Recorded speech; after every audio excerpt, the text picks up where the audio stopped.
If you're a doctor, you're working in the NHS and you've got a life insurance policy, you need to be checking if it's in a trust. If it's not in a trust, I don't want to say your advisor has done a bad job, but that's like an obvious thing. You need to find out, is it in a trust? If the life insurance policy is in a trust, apart from it being paid entirely, it also reduces the amount inside the estate, so helps in bringing down what is taxable on the estate. If you've been struggling to save, some of you before the master class, you sent a message to me, said, part of my difficulty is saving money. I know I should be saving money, but I don't have the discipline. You don't need the discipline. What you need is a system. Now, if we go back to the 7 steps around investing, I think we've covered most of it, but this is one key area most people miss out, is eliminate high interest debt. Someone came to me, he wanted to start investing, but he had a credit card debt and they were paying an interest of 22.5%. I thought, that's not good at all, 22.5%. And if you invest, how much do you think you're going to make? I said to him, the best investment you can make now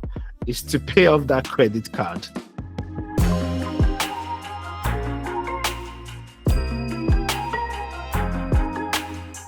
I believe that if you've been in this masterclass, you've probably understood part of the goal.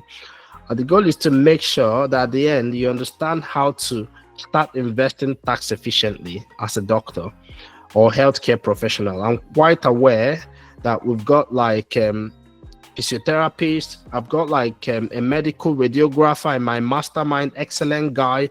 He's been in the program for more than 6 months now and he's doing great things. He's investing in stocks and bonds and he's done a bit of real estate as well.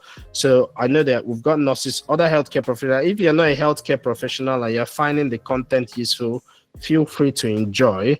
But most people ask me, why do you focus on healthcare professionals, doctors? I said, why? Is because doctors have unique problems. Healthcare professionals have unique financial issues. Part of it is that you seem to have a high income, but never confuse high income with wealth. A lot of it is active. If you don't work, you get no income. There's no investment. You have this whole tax traps. And at the end of the day, you spend all this so many years, 6 years in med school, another how many years in residency, and extra degrees and all that.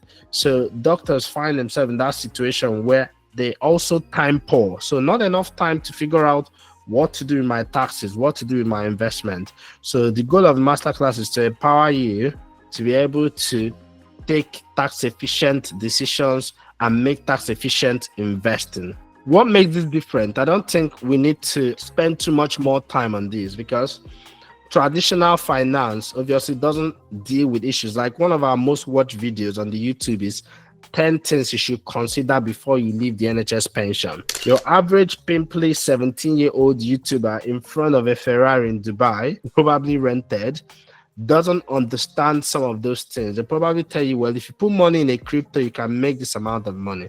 And some people are quite well-meaning. Some people are also on YouTube making content, but they don't understand the unique challenges doctors, healthcare professionals face. And some people here are also IMGs. Like I'm an IMG. I moved to the UK almost 10 years ago. In 5 days' time, I'll be 10 years in the UK.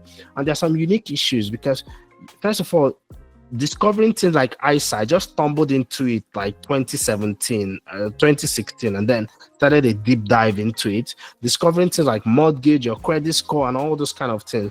Sometimes these are issues. Sometimes you don't even realize the importance of life insurance, income protection. I had a doctor, a consultant radiologist, she wasn't an IMG anyway, who developed optic neuritis.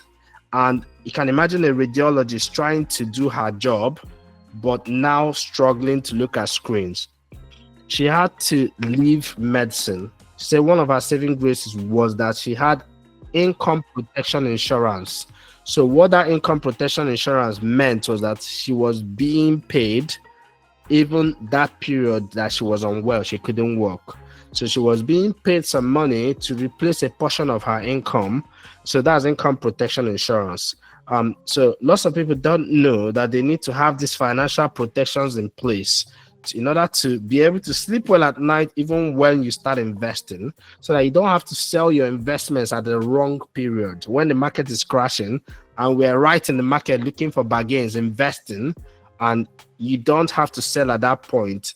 But if you find yourself in a financial tight corner and you don't have an emergency fund, you don't have the right insurance, you might have to sell your shares at the wrong time. Even if you're just buying index funds, you're not doing any active investing, you want to be investing, stay invested in the market, because time in the market beats time in the market. You do better by spending more time in the market than trying to time the right time to invest in the market. And there's a lot of data around this area.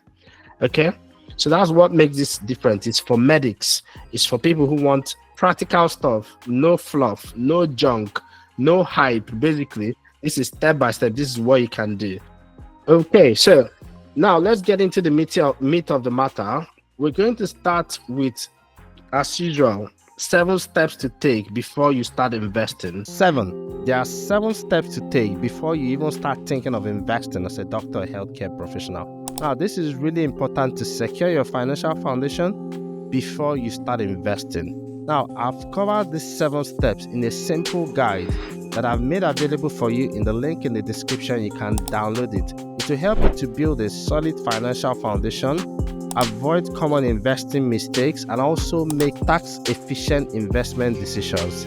Start your investment journey the smart way. Download the guide now using the link in the description, and good luck on your investing journey. Now let's get right back to the episode. Because in my opinion, I think it's really important that you build a good foundation before you start investing. And I've given some of the reasons. One of it is you don't want to be stressed. You don't want to invest money and you can't sleep at night. You don't want to be panicky and anxious. I mean, this is one of the things people in the mastermind, some of the new investors in the mastermind, even some experienced ones, this is one area that we've managed to do a lot of work in. Like, you learn how to be a calm investor. You're calculated and you're not getting anxious, you're not getting excited because your knowledge is better. I'll give you an example. Let's say, okay, Priya, I'm just going to ask you because you've been present and you've been amazing. So Priya, what's going to happen if we get like a medical student, let's say an F1 doctor, and we bring her to your theater room basically to run your list for the day? What do you think will happen, Priya? F1s to do the whole list or just to observe? To run the list, to do the surgeries. I don't think an F1 can run the list in ophthalmology. Okay, what about clinic? To run the clinic independently, no consultant, nobody to report to. I think that'll be throwing them at the deep end. No, they can't do it, unfortunately. Right. Because they're not trained for it, right? No, yeah. Exactly. Thank you, Priya. If you got someone who wasn't trained in ophthalmology, or if you got someone who wasn't a GP to run the list, of course they're going to be anxious. Of course, there's a chance that there's going to be disastrous outcomes. So basically, part of your anxiety around investing is because you haven't been trained in investing. Part of your anxiety around your taxes when you get your envelope is because you've not had the basic financial education. So what we want to do with the 7 steps to investing is getting those 7 steps in place so that you're no longer deficient in that aspect. Then you can focus on investing so that it doesn't take off the whole of your life. You've got a life to live. I want to play my piano, I want to write, I want to do whatever. I don't want to focus only on investing. You want to be a doctor, you want to go surfing, you want to go sailing, whatever it is you do. You've got a family, but you need to put in that basic foundation. Okay, now to make it interactive, I'm going to ask anyone who can come off the mic and tell me 1 or 2 of the 7 steps to investing. 7 steps to take before you start investing. I've said it too many times, so I'm sure you know. Yeah, one of these is that you have an emergency fund in place. Number 1, thank you so much. Have an emergency fund in place. Okay, thank you for volunteering that. And what is an emergency fund? For someone who is brand new, they don't understand, what is an emergency fund? Well, it could be between 3 and 6 months of your monthly expenses, how much you expend every month, your daily, maybe the bills you have to pay, the fuel you have to buy for your car, the things you do every month, about 3 to 6 months, lump sum of what would take you 3 to 6 months, assuming Excellent. you don't have your salary. Excellent. That's brilliant. So have an emergency fund. Thank you for that. So one of the reasons I was able to walk away from my salary GP job 3 years ago and not be worried about looking for the next job or something. I mean, Moneywise Doctor came several months later when I was getting too bored of just sort of twiddling my fingers. But it's having an emergency fund. Like Obayemi was saying, having an emergency fund gives you a bit of gap. It makes sure that any small financial issue doesn't turn to a disaster or a catastrophe or an anxiety-inducing issue. For instance, if your boiler blew up, I had this couple who are currently in the Mastermind Financial Coaching Program, and in 1 month, their boiler blew up and their car had issues to fix, and they also had like family relative that they needed to help, and they, at the point, they were already investing in the stock market. This was about the time when Donald Trump came up with his trade wars and the stock market was depressed. So many stocks were crashing down. So at that point, if they had to sell their investment, to be a bad timing, they were going to lose money. But because they had a healthy emergency fund and they are both doctors, they were able to fall back on that emergency fund for that period and then build up back from there. Now, the question is, what if one of them was ill? Then they had their income protection insurance in place to defend that angle. Okay, so thank you so much, Obe. You said have an emergency fund. Can someone volunteer another one of the 7 steps before you start investing? So I think you should set your goal and sort of assess your risk level. Excellent, Priya. That's an excellent one. Well done. So set your goals, set your investment goals. What are you investing for? Are you investing for your child's university education? Are you investing for retirement? What's your goal? Where do you want to get to? How much are you investing for? Because that will determine how much risk you need to take. And assess your risk level. What is your risk tolerance? Risk tolerance is different from capacity to bear loss or risk capacity. Risk tolerance is psychological. Like, can you really bear the risk? Can you sleep well? Because I say you can either eat well or sleep well. Risk tolerance is looking at the aspect of, okay, are you really in a position? It's talking about, are you do you invest and then you're worried? What if your investments go down halfway? Will you still be able to, sleep at night knowing that, the market is down now? And risk capacity is a little bit different. For instance, if you are 31-year-old like registrar and you're still active, you're working, you're investing, if the stock market crashes now, you might not be too worried. Why? Because you can still keep investing for the next 20 years. But if you are a 57-year-old and you're planning to retire by 60, you might have the risk tolerance. Psychologically, you might be willing to take risk, but capacity wise, you might not be in the position to bear that loss. Because if the stock market crashes and you wanted to retire at 60 and you wanted to start liquidating your investment, or what we call lifestyling, going from stocks to bonds, going from stocks to fixed income assets, it might be a very difficult one for you at that point. So risk capacity is very important. Okay, so these are some of the 7 steps to investing. There are a few other things in the 7 steps to investing that I mentioned. One is obviously invest in yourself first. That is what you're doing now. You're investing time in yourself. Some people, I think I told some people in my community that you can invest in S&P 500, and that's fine. But try to invest in SME first. Invest in yourself, develop your skills, develop your knowledge. Just like you went to become a doctor or physiotherapist or nurse, you went to school and you trained, and then that skill helped you to move to the next level. So learn how to invest, learn tax efficiency, and investing in yourself doesn't have to be anything complex or expensive. You can read one book every year. If you read one good financial book every year, you're going to increase your financial IQ so much.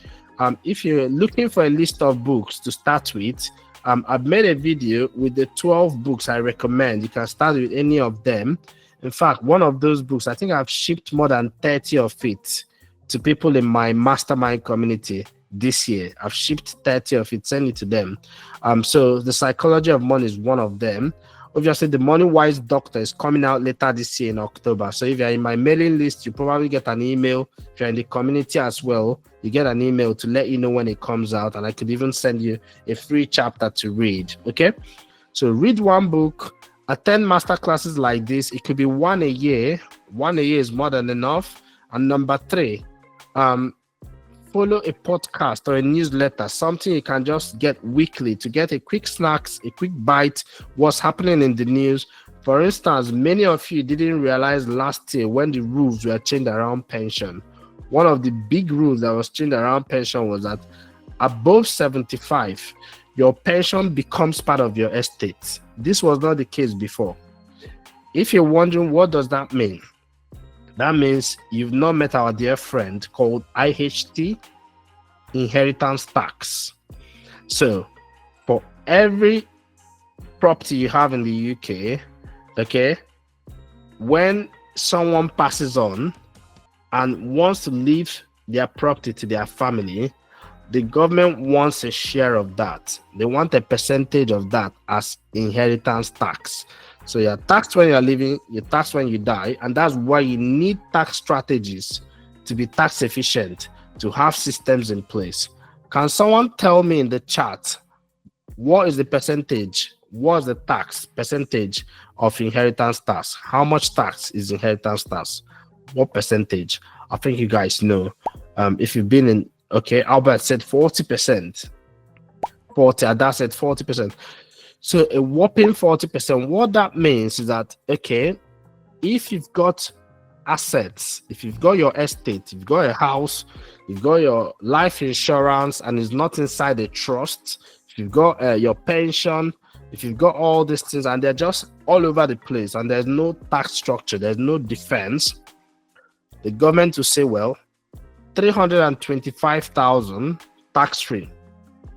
Anything above that, 40%. So if you happen to have $1 million in assets, including your house, if you've got a house, they will allow an extra £175,000. It's called residential nil rate band. So the initial one is nil rate band. Forget about the jargon. It just means the amount that is allowed before the tax. The nil rate band is £325,000. If you got a property, you're allowed an extra £175,000, even if your property is £1 million in London.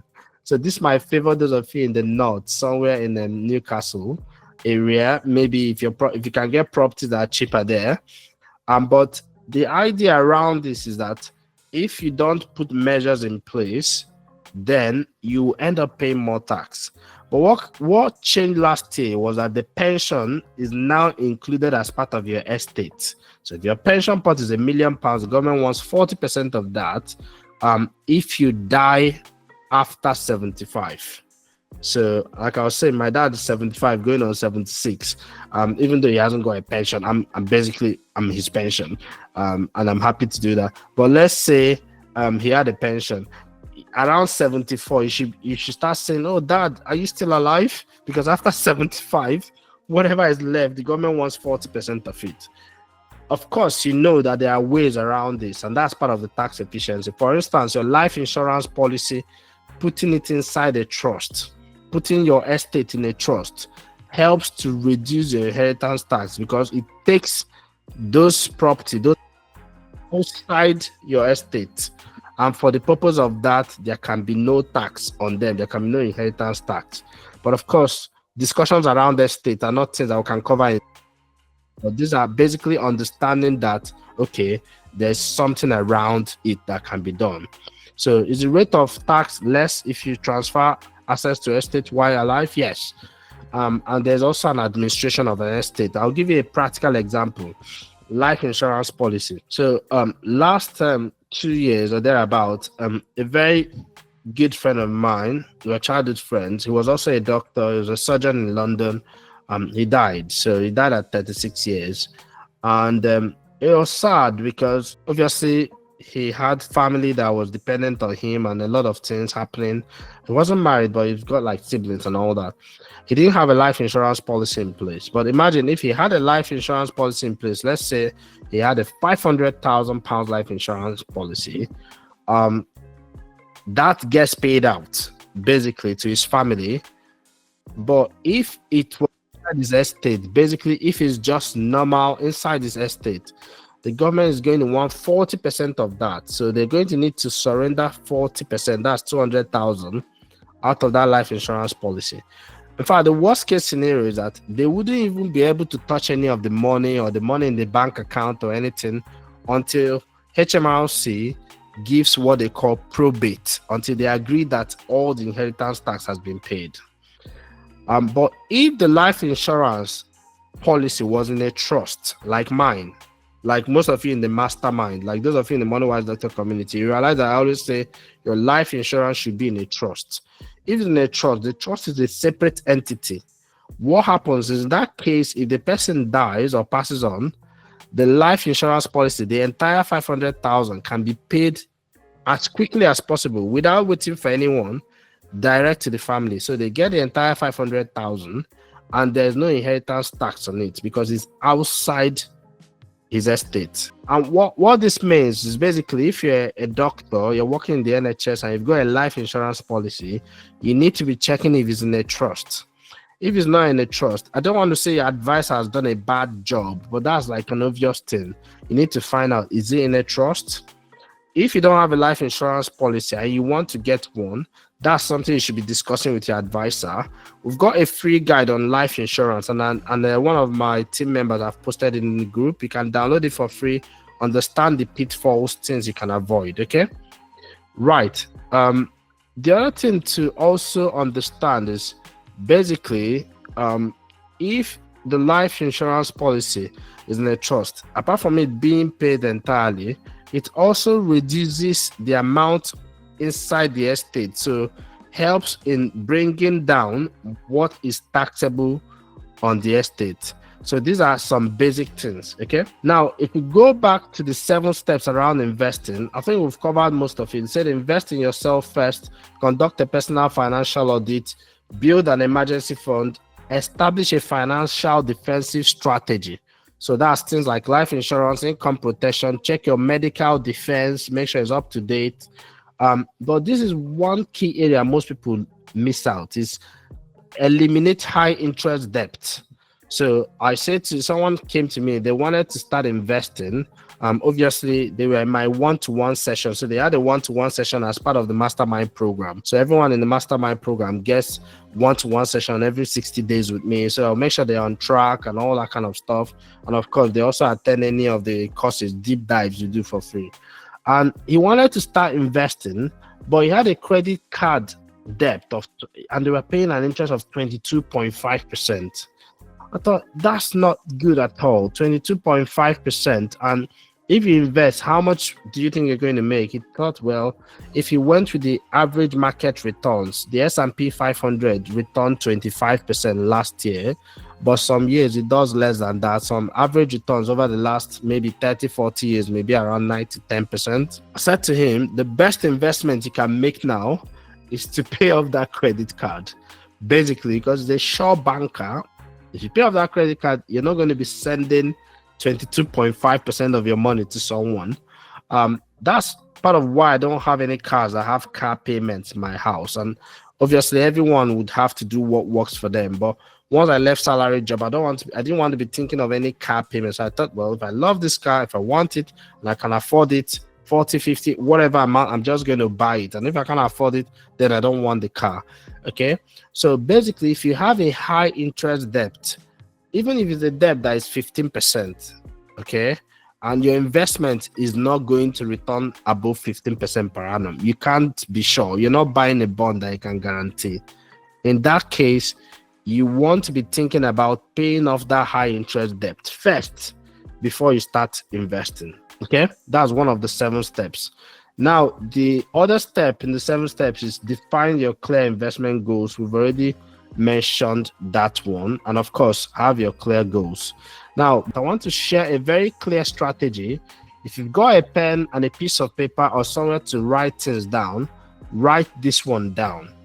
If you've been struggling to save, some of you before the master class, you sent a message to me, said, part of my difficulty is saving money. I know I should be saving money, but I don't have the discipline. You don't need the discipline. you don't need a discipline. What you need is a system. And the system that I've shared for many years, I've used it for maybe 15 to 20 years now. I'll say 15 years roughly, is what I call AMAS. So it's a framework. It's one of the frameworks you're going to see in the Moneywise Doctor book. The AMAS system is automated monthly allocated savings system. You don't have to remember that. I will explain it to you simply. It means rather than trying to save money, rather than trying to pay off your debt, you want to set up things to be paid off automatically. You want to set up a direct debit or standing order. So how this works, let's say, for instance, I'll use an example. Sorry, Priya, I'm using you again as an example. Let's say Priya earns £5,000, okay? £5,000 as an ophthalmologist per month. So rather than saying, oh, I'm going to pay, okay, every month I'm going to spend, and then I'm going to try to transfer money into my investment account. Or let's say Priya is not investing yet, she's saving her emergency fund. Instead of Priya to do that, what does Priya do? Priya sets up a direct debit or a standing order to remove 20 to 25% of her income to go into a separate account. And this account, we'll call it the freedom account. You want to buy your financial freedom, get ready to do the work. So this 20% goes into the freedom account, and it's only for one thing and one thing only. It's for helping Priya to get to her financial freedom. Now, depending on where Priya is, it might mean to pay down her debt. So that 20%, if Priya is in debt, that 20% should be going by direct debit to pay down the debts. It should be going to the credit card company. It should be going to your bank, whoever you're owing, 20%. Okay? Why do I say 20%? Traditional financial media will say 10%, 15%. Traditional financial advisors will say all of that. And I say 20% because as a doctor, most times, many of us are starting a little bit late. Some people are already, you're starting in your 30s, you're starting in your 40s, some people are starting in their 50s. So you want to accelerate the journey because you also have an advantage. You have a steady income, relatively. You have a steady income, and while doctors are not the highest paid people in the population, you're also not the lowest paid professionals. So doctors, dentists, healthcare professionals, you have a steady income. So if you can prioritize 20% of that going into your freedom account for one purpose, to get your financial freedom. So if you have debt, you're paying off your debt.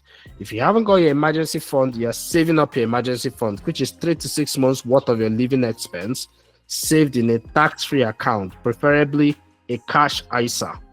Now, if you've done all that, then that 20% should be going into your investment account, investing for your financial future. And if you're just buying index funds or ETFs, that 20% of your income, and I don't mean gross, I mean net, what you're getting into your account, that 20% of income going into your investment fund, even if you're just buying ETFs, it can automate the same process. Every month, 20% goes from my account into my investment account, which I've also automated to buy a global index fund like the FTSE All World Index, which will buy, the top maybe 2,000 companies in developed world, or it might go with S&P 500, which will buy the top 500 companies in the US, which many people see as a representative of an average market index. But basically, you automate the process. So rather than thinking, I'm going to start investing, I'm waiting for the right time to invest, you have an automated process working in the background that can now be compounding. Okay, I don't know if we have enough time to go into compounding here, but it's compounding while you're doing your job. And if you want to become an individual stock investor like me, I invest in individual stocks as well, then you have the funds to actually learn how to do it. And even if for some people their strategy will be 80% in index fund, 20% in individual funds. So that way they're not taking too much risk, they're not taking unnecessary risk. But even if you think, well, I just want to buy ETFs, I want to buy FTSE All World Index, or you want to buy a different fund, let's say you're looking for halal investments. So you want investment, let's say you're Muslim and you don't want any investment for companies that deal with alcohol, pornography, all those kind of things. Or you're not even religious, but you're an ethical investor. You don't want to invest in companies that do fossil fuel.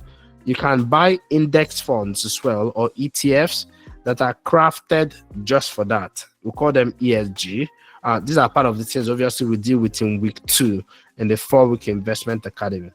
So that being said, this is basically the 7 steps I suggest you do before you even start investing. 7. There are 7 steps to take before you even start thinking of investing as a doctor or healthcare professional. Now, this is really important to secure your financial foundation before you start investing. Now, I've covered these 7 steps in a simple guide that I've made available for you in the link in the description. You can download it. It will help you to build a solid financial foundation, avoid common investing mistakes, and also make tax-efficient investment decisions. Start your investment journey the smart way. Download the guide now using the link in the description, and good luck on your investing journey. Well, I hope you found that helpful, and more importantly, I hope it helped you to see investing in a new light. This is just a small section of what we cover in the full masterclass. If you'd like me to drop more of these clips, just let me in the comments. Comment invest and share this video as well with friends who may need to hear this. And if you are ready to stop winging it and guessing, guesswork is not good for investing. If you want to learn how to become a confident investor, to learn how to invest properly, check out our investing readiness scorecard with the links in the description. It will help you determine whether you're really ready to start investing and what you need to do before you even start thinking about investing to reduce the chances of you losing money. And until then, see you soon. Bye-bye.